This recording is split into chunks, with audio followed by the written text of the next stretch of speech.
What's up, guys and gals? Welcome back to the Nerd Castle for the next episode of the Weekend Review. My name is Splattercat. Welcome on in. This is the series that was funded by the Patreon backers where you and I... Sorry, there's a bicycle up above me, like, rolling on the next floor, and it was coming right at me. I was like, ah! I thought I was about to be run over by some Titanic bicycle in the sky. Anyways, welcome on back to the Weekend Review series where we talk about all the things going on at the channel. This was funded by the Patreon backers, so when we get to certain little echelons or we get to certain little lines or levels of donation from the Nerd Castle community, I create new shows, and this is one of the ones that was pitched by the Patreon people. The next one that's coming up, if we can get to the next line on the little funding thing, is a series where I sit down with people and we hang out and talk. Other YouTube people, basically. You tell me your favorite YouTubers, I will email them and be like, hey dog, what's up? Would you like to talk with me for 35 minutes once a month? And we just rotate. We have little behind the scenes conversations. But this series, in and of itself, is where we sit around and we talk about all the stuff going on with the channel. In the last 2 weeks since I did a weekend review, we got a lot of new things going on. There's a lot of little series happening right now. There's a lot of things changing around, and it's gonna stay that way. This is a very, very busy release season, so there's lots of stuff happening. There's lots of ways in which things will be actually completing and then also rotating to new series. I may be canceling certain things here and there just to make sure that we hit everything before we do anything else, because I do think it's important. I like shining lights on indie games, and there's a lot to cover, and anytime there's a lot to cover, that means that I'll be working that overtime, working all weekend, working hard to make sure that you guys know about all the games that are going to be released. So what's going on at the channel right now? Right now we got Bunker Punks. Bunker Punks is one of my surprise games of the season. It's one of those games that I got a ticket to that I did not expect it to be nearly as good as it ended up being. Like, somebody sent me over a key from the Bunker Punks people. I had contacted them because I was a little bit curious. I had seen some screenshots, and I had seen some limited gameplay, but I wasn't quite sure from what I was seeing if the game was going to be good or anything like that. So I said, hey, I'd like to check your game out on the channel. They said okay, and they sent it on over, and honestly, I was pleased with it. I played it for about an hour before I started the series, and I was like, oh my god, this game is actually pretty sweet. If you're into Quake, Doom, Wolfenstein, and then you want a little bit of like base building and roguelike stuff in there, then I don't think it can get much better. You might have reached your nirvana. Bunker Punks should be finishing up. I'm probably just going to do the one playthrough of it. I've only recorded like 7 episodes, so I think with everything where it's at right now, I'll probably just let that 7 lie. We do end up playing the game and making it pretty far. I'm not going to let you know what happens because I don't want to spoil the mystique of the whole thing, but I feel like there's definitely things there to be explored and to be taken care of. I wanted to show the game off because it's very, very rare that I get a game. Normally, I can just eyeball games nowadays. I see so many indie games on a weekly basis. I get sent about 25 games a week, and I can just thumb through them and be like, that one's going to suck, that one's going to be fine, that one looks okay, that one looks interesting, I'd like to play it, that one's going to suck. Like, you start to see all the threads and all the common things in between games, and so in all honesty, I've gotten pretty good at calling them, but it surprised me. Bunker Punks came around and turned out to be a pretty fun little game. I hope it gets a lot of traction. It was actually, Kotaku put it in an article a couple days ago, and I think that helped out a little bit. It gave it a little bit of a boost. But so far, it's had some trouble gaining an audience, but it is slowly picking up, and people are talking about it, and so I'm glad to be a part of it. What I do like about it is that it's old school. It's very fast-paced. There's lots of stuff going on. You're constantly moving, dodging, firing rockets. It's an old school shooter game in the sense that, like, they don't care about ammo and explosives and all that kind of stuff. It's basically about clearing rooms, staying out of the way, and memorizing what the different bosses do and the little different mechanics do in order to keep from getting chomped on by a robo-dog or machine gun in half by some giant chain gun ED2-1000 looking walker thingy. And it's a fun game.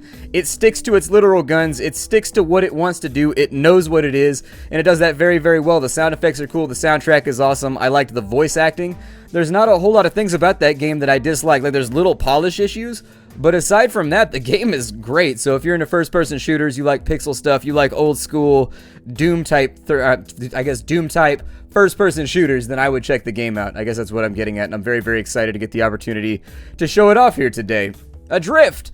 Adrift is a little slow. I'm not going to lie to you. Adrift is one of those games where I'm on the fence about it. It's kind of like Firewatch, except that it lacks kind of the gripping narrative and the intrigue. Like, Firewatch had you from the beginning because you're trying to figure out if there's a conspiracy going on and if there's people actually watching you out in the forest while you're trying to do this otherwise mundane, boring job. It also focuses pretty heavily on the friendship and even maybe the romance that cultivates between the main character and the lady in the other tower when his wife is back at home sick and all that kind of stuff. And I think that's what held people for that game. There's a lot of drama that's wrapped up inside of there, and that gets people excited. People love drama. If there's one thing I've learned about human beings, it's that drama drives numbers, for real. Everybody loves drama. That's what reality TV is all about. I'm not a huge fan of it. I'd actually like things to be relaxed, and I like it when people are chill. but the drama in that game was pretty good, and I appreciate it. I think that's what Adrift is lacking. There's no great narrative there. You're kind of just going through the wreckage and the pieces of what was, and you're picking up bits and pieces, but the problem is that every character in the entire game is trying to cover their own asses, and so it's difficult to get the truth out of anybody.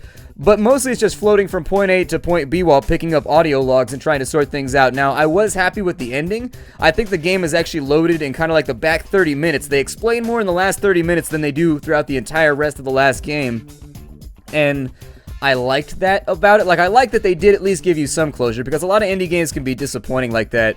What'll end up happening is they won't develop a storyline, and you'll be expecting it all to drop on you at the end and be some kind of twist or something like that, and then it just won't happen, and then you just wind up disappointed because you stuck the whole thing out and then you didn't get any closure or anything of the sort.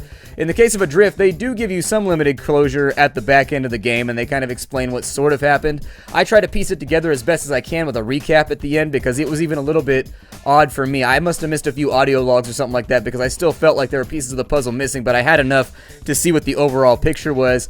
I think there are little things in Adrift that like annoy me. I don't like the damage system, for example, like dragging your foot on a wall on accident damages you. I think there's a lot of things in that game that they probably could have just left out, and then they could have focused more on the narrative.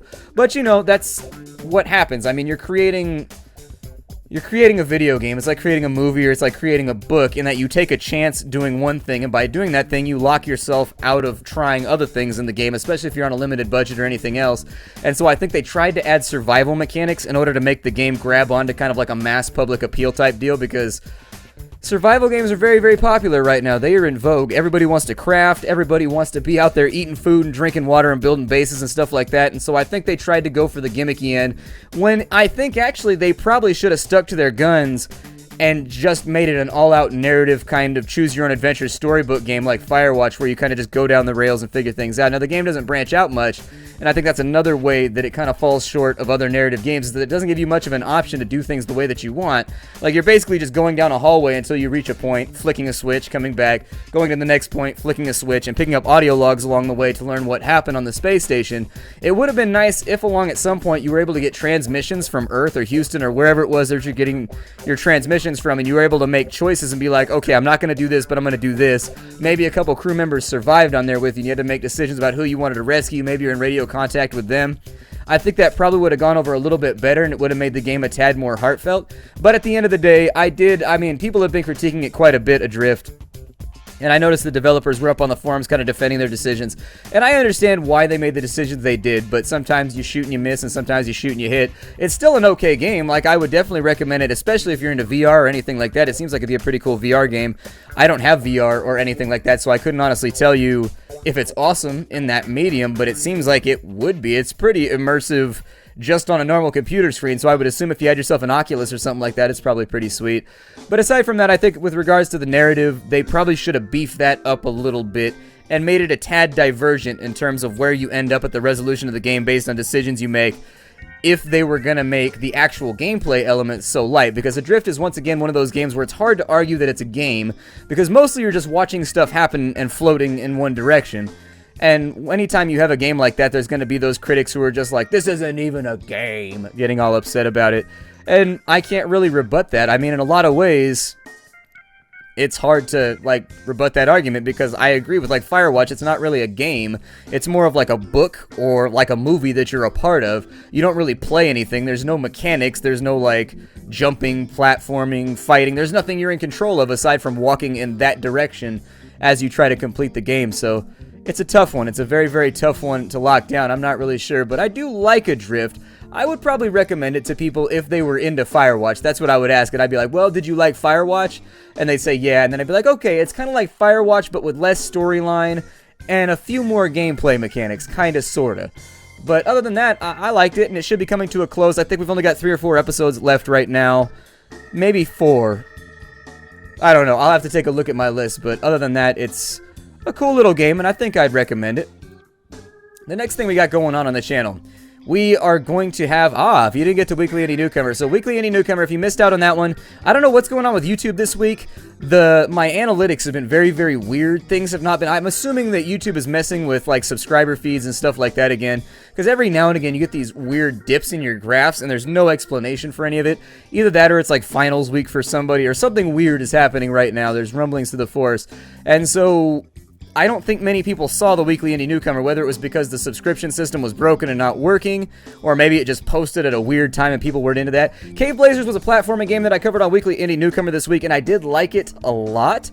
Well, I liked it a moderate amount. I think the game is in early access, and I think it's got a lot of changes that need to be made in order to make the game a little bit more user-friendly and fun, but at the same time, the bones feel good. I always say that. I say that so much on the channel. The bones feel good, and then there's always somebody like, giggity! And so what I mean by that is that the mechanics, the core mechanics feel very, very solid for that game. The attacking feels good. The bows feel good. The motion of the weapons feels good. The movement of the character feels good. Everything has fluidity. Everything feels like it works exactly the way you would expect it to work intuitively. And so that's a very, very good thing for a platforming game. However, the things that do need to be changed around are mostly internal boss type things. So for example, I would probably recommend that they change the way the AIs work. The AIs are aimbotty, they're cheesy, they're spammy, and it's just kind of like, meh. It can get frustrating. I would get rid of the damage on touch and force the enemies to actually have an attack animation so that they could deal damage to you. I'm a big, big, big proponent. I'm very anti damage on touch in video games. I hate it. Like, why should an enemy, like, if I bump into you in the mall, does that damage you and make you be like, ah, and bounce backwards like 5 feet and lose HP? No, it does not. But if I make an attack animation and swing at you, you might get hurt, or you might get out of the way because that's part of the mechanic of the whole thing.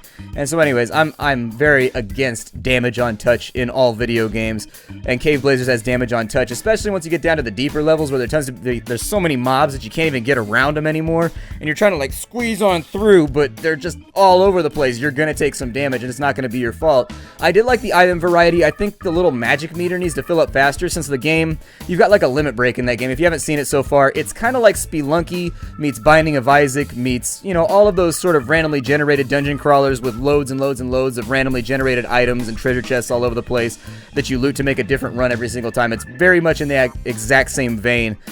And so with Cave Blazers, I think what they need to do is they need to make the magic wand charge up a little faster. You get a limit break in that game when you pick up magic spells. And when you kill stuff, a little meter fills up, and when it's full, you can do like a big bursty thing that blows up stuff or does a bunch of damage. And I think that needs to go up a little faster. Your average game in Cave Blazers is only like 7 minutes long. That's my average game anyways. It's like 7 to 8 minutes long.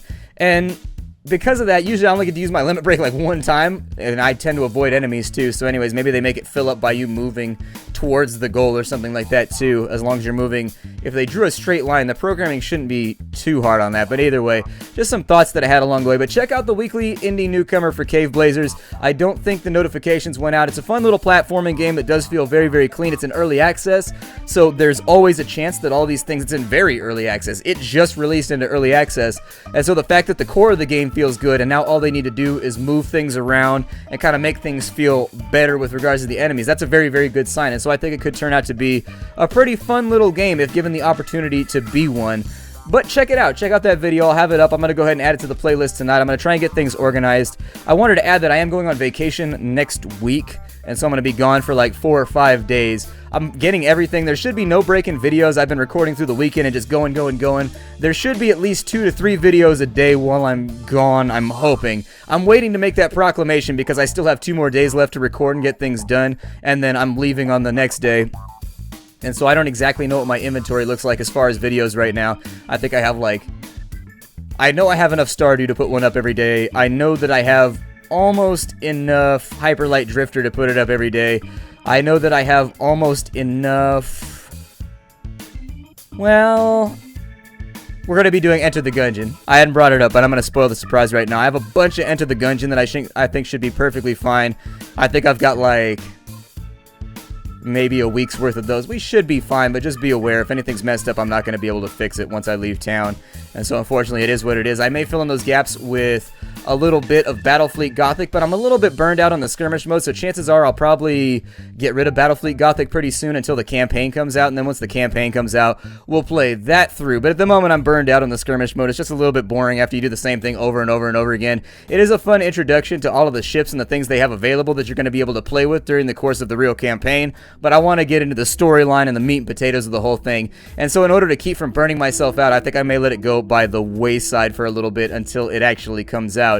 Now, whether or not I'm going to miss that release, I'm not sure. They keep pushing it back because I think the development team has actually shown probably pretty good judgment on that one, because there are a lot of things in that game that need to be fixed before it goes prime time. But at the same time,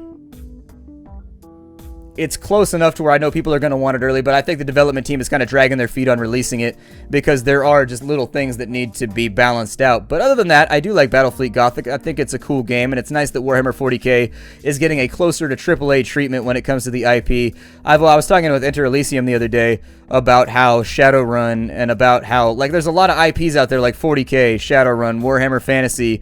There are loads and loads and loads of intellectual properties out there that just routinely are handed out to, like, bargain basement indie developers that can't really afford to contain the scope of the game that they're creating. And whereas Shadowrun has had a resurgence in the recent years, Warhammer 40k and Warhammer Fantasy are absolutely victim to that. Every now and again, they'll come out with some weak mobile game that was made by like 2 guys. And it's clear that like they had the best intent and that they care about the universe, but they just couldn't quite get it put together because it's a big universe and it's hard to get everything in there when you're trying to make a game that's contained in such a crazy universe. And so it's nice to see 40k get a closer to AAA treatment out of that one. I'm excited to see what happens with Battlefleet Gothic. I loved the campaign so far. I've only played 3 missions of it because of the demo, but it was really, really, really cool. And so I'm hoping it'll continue to be awesome. We've got lots of stuff coming up in the next week, so it's probably going to wax and wane for a little bit more on the waning side. Then we'll come back when the campaign comes back out. What's on the horizon right now? That's pretty much everything. Actually, we didn't talk about Hyperlight Drifter. Hyperlight Drifter is chilling on the channel right now, and it's doing pretty well. Hyperlight Drifter is a fun little game. It was everything that I expected and a little bit more. I do have some issues with frame drops in it, which is odd. And the frame drops, they're tied to the engine, and so what happens is everything else is wonderful. That game is an absolute gem, and if you've missed out on it, you should definitely check it out. If you got the money to purchase the game, I would get it as soon as possible if you're into Zelda or Dark Souls or Bloodborne or anything like that. It's very much a mishmash of those titles, and it's a good game. It's a really, really good game, and the narrative is presented kind of like Flashback or Out of This World, where you're an observer who's an outsider who doesn't understand the language or what's going on, and so it's all just people making sign language, and like it's all cutscenes that you don't really understand and you're trying to hang with it. Very, very cool, mysterious little game. And I definitely recommend it to anybody that's into those sorts of games. But that's the one thing, is the engine has like a thing where every now and again I'll lose frame rate and the frames will drop, and the problem is that the frame drop is tied to the engine, and so it doesn't accept inputs whenever that happens, and so like you just sit there and get your ass kicked whenever the game decides to lag out. I think it's a memory leak or something, because if I reset the game, it fixes it. But aside from that, that's the only thing that I've noticed so far. It took me a couple episodes of recording to realize what was happening and figure out that I needed to reset my game whenever it started to happen. But aside from that, really fantastic game. A game that really nails down ambiance, it nails down control scheme, it nails down the sound effects, and also it locks down, I mean, everything in that game is the complete package. And once again, this is one of those titles that was made by like 4 guys over the course of the last 3 or 4 years, and I wish to them the best of success because they deserve it. It's like Stardew Valley in that it's probably a long and arduous journey for whoever made it, and indie developers are kind of like musicians. When they're not producing something, they are starving. Like, if they don't take Kickstarter or they don't take anything like that, they're living off their own dime, or they're mooching off their parents, or they're, doing what they have to do in order to get the bills paid while they create this product. And a lot of things die before they ever make it to sunlight. And it's so nice right now. We're kind of in an indie resurgence at the moment where there's constantly just really badass indie games coming out. And it's been that way for like 2 weeks, and it's just been a non-stop hustle. And I'm really excited to be a part of it because it's been like a year and a half where the indie games have been really kind of skimp and kind of meh. And so I'm glad to see a bunch of really, really solid games coming out over the course of the last week or two to really put some blood back into the industry. But I wish the best on the developers. I hope they sell a lot of copies. I hope they get very, very wealthy off of it because they deserve it. And it's tough to go through hard times like that. I was a musician for a long time, and when you weren't writing albums or doing music or anything like that, you were either working a day job part-time, like 27 hours a week, on top of playing show after show after show, selling merch, and like essentially working 2 jobs, or you just like tightened your belt and just were broke while you were also trying to get stuff up and moving. And so crazy stuff being in a creative profession, but every now and again somebody sneaks through and does a good job and makes it. This week we should have Enter the Gungeon coming up. I'm going to drop Enter the Gungeon probably, I don't know when this log is going to go up. I'm a little bit behind right now with all the work that's going on. I may put it up tomorrow morning, or I may put it up on the same day that this goes up. I'm not sure whether I'm going to upload this tonight or tomorrow. Kind of depends on when I get around to it. But Enter the Gungeon is yet another indie title that's really, really solid, and I'm excited to like play and preview for all of you. It is the land of milk and honey right now as far as indie games are concerned. It is crazy, and I'm so thankful for it because after there's been an extended drought in indie gaming, where I've just been filling in with random stuff, and it's nice to have all things on the channel right now that are just really, really solid, and I'm enjoying the hell out of all of them. And I hope that you're enjoying the content as well, obviously. That's what I do it for. Enter the Gungeons coming up. I'll cover that as long as it needs to be covered. Honestly, I like that game a lot, and I'm having a blast playing it. It's the sort of game that you can just sit there and play over and over and over again and lose track of time. I did the same thing with Binding of Isaac when I first got it, where I just played it ad nauseum, just all day, every day for probably 2 or 3 weeks, and then I just burned it out and didn't go again. I did the same thing with Dungeons of Dreadmore. And so every now and again a game grabs me, and Enter the Gungeon is the same way. It's a little bit more active than some of the turn-based games or the I move, you move type roguelike games, but it's still a fun one, and it's got amazing art assets. It's a really, really funny game. The humor is on point. The pun game is on point. It's just all around fun to play, and so hopefully we'll be able to get that going, keep that hot off the oven for all of you so that you can check it out and enjoy it here at the Nerd Castle. Aside from that, I've got the Doom preview, so we're probably going to be doing the new Doom game next weekend. I don't know if it's just a multiplayer preview. I haven't validated the key yet. I got a key sent over by id, and so I've got the new Doom. I haven't played it yet. I haven't even touched it yet. I've had the key for about 2 days now, but I've been so busy with other things that just haven't gotten around to it. It doesn't matter because the beta doesn't go live until this weekend. It's like Friday, Saturday, and Sunday, and then you can't play it anymore or something like that. I don't know. It might have been this weekend. It's possible that I totally screwed the pooch here, but I thought it was next weekend, and so, these things happen during busy times. These things happen. So anyways, we got the Doom coming up. We got a bunch of random things going on with the channel, but I'm going to keep some of that close to the hip. I think we've got like a RimWorld type survival game coming out pretty soon that I may try to get a couple episodes mashed out for before I go on vacation, but I don't know. We probably won't be doing the HuniePop games or the HunieCam games. It's not my deal. It really isn't. Like, I was looking at the game and it looked like it was funny and tongue-in-cheek, but I don't think it's for me. That's going to be it for this week's. It's getting dark outside. I'm losing my light right now, so unfortunately it's going to get real dark in here during this video log. My name is Splattercat. Thank you for joining me here at the Nerd Castle for the next episode of our weekend review. I'm glad that this got funded. Thank you to the Patreon backers for allowing this to happen. If you wanted to support the channel, I will have a link for you down below where you can check that out. The next show that we're going to have is where I talk with another YouTuber for about 30 minutes once a month, maybe twice a month. I haven't decided on it yet. And we just kind of get behind the scenes of what it's like to work on YouTube, dick around, and treat it like a podcast. So anyways, I'll see y'all later. Thanks for stopping on by. Weekend review has been concluded. I'll see you in 2 weeks. Hi to everybody.